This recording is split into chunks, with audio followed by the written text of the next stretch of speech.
दोस्तों, जनक और अनिरुद्ध की जिंदगी में एक के बाद एक तूफान आने से उनकी हिम्मत की सच्ची परीक्षा हो रही है। डीएनए रिपोर्ट और अदालत में चल रही सुनवाई ने इस कहानी को न सिर्फ दिलचस्प बल्कि रोमांच से भी भर दिया है। सृष्टि और शुभांकर एकमात्र मकसद है जनक और अनिरुद्ध को पूरी तरह तबाह करना। इस बार उन्होंने ललन को निशाना बनाते हुए एक ऐसा खतरनाक प्लान बनाया जो उनकी जिंदगी को पलट सकता था। लेकिन कहते हैं ना, सच्चाई देर से ही सही पर जीतती जरूर है।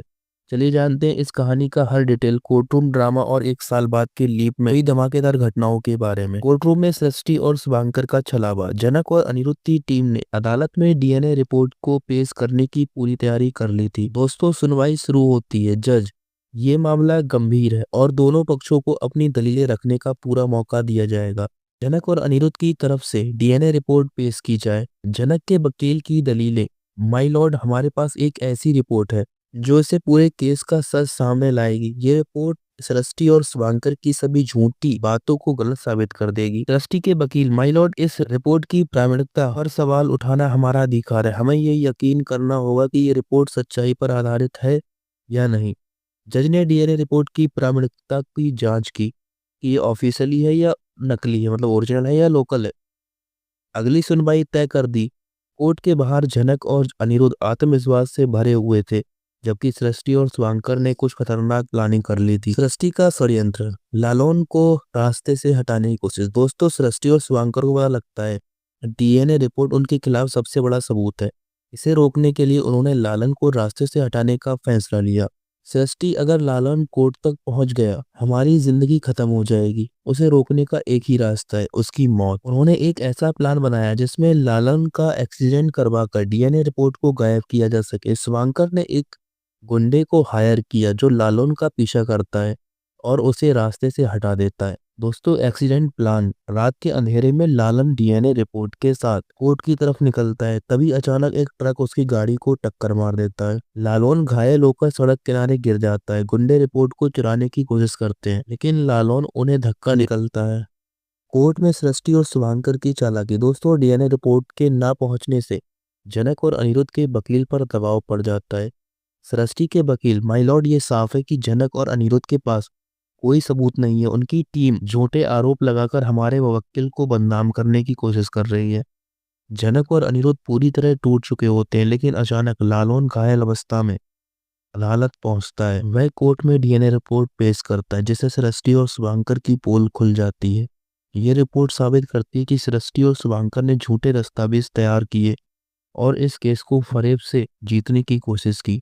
डीएनए रिपोर्ट को मान्यता मिलने के बाद सृष्टि और शुभांकर की हार तो तय हो जाती है, लेकिन दोस्तों यहाँ पर हमें लीव देखने को मिल जाती है। ना सृष्टि जेल में दिखाई जाती है, ना ही शुभांकर का कोर्ट उससे छीन ले जाता है कि वकालत ना करे ऐसी झूठी केस को लेकर, क्योंकि वहां हमें 1 साल का लीव देखने को मिलता है। आइए जानते हैं उस लीव में क्या होगा।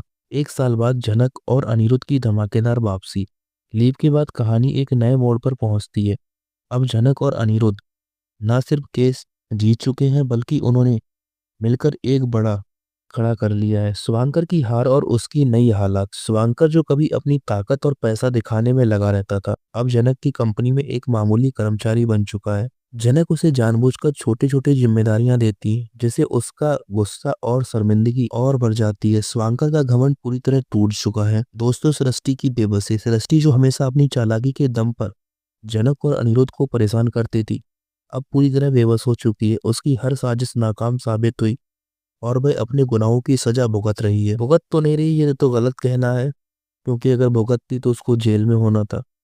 बाकी लालन की नई पहचान। हाँ दोस्तों, लालन जिसे कभी सबसे कमजोर और नाकारा समझा जाता था, अब जनक और अनिरुद्ध की कंपनी में एक ऊंच पद पर है। स्वांका जैसे लोग जो कभी उसे नीचे दिखाते थे, अब उसी से आदेश लेते हैं।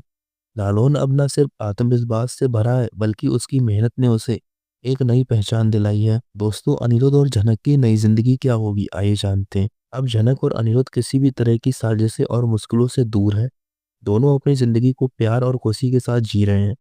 जनक ने अनिरुद्ध के साथ मिलकर अपने बिजनेस को और भी आगे बढ़ा लिया है। जनक जो है वो अनिरुद्ध से कहती है, हमने साबित कर दिया कि सच्चाई और मेहनत से बड़ी कोई ताकत नहीं होती। तभी अनिरुद्ध कहता है, जनक, अब हमें कोई अलग नहीं कर सकता। ये सब हमारी मेहनत और एकता का नतीजा है। दोस्तों आगे की कहानी में क्या हो सकता है? क्या सृष्टि और शुभांकर एक बार फिर बदला लेने की कोशिश करेंगे? जनक और अनिरुद्ध की इस जिंदगी में क्या नए मोड़ आएंगे? लालन अपनी जिम्मेदारियों को कैसे संभालेगा? और इस लीप में अर्शी के साथ क्या हुआ? क्या अर्शी के साथ उसका रिलेशन खत्म हो गया? क्या अर्शी कुछ और प्लान कर रही है? ये देखना बड़ा मजा आएगा, तो जुड़े रहिए हमारे साथ, क्योंकि कहानी में अभी भी ट्विस्ट और टर्न्स बाकी है। अगर आपको ये कहानी पसंद आई हो तो हमें कमेंट में ज़रूर बताएं, सब्सक्राइब करें और देखिए जनक और अनिरुद्ध की आगे की यात्रा।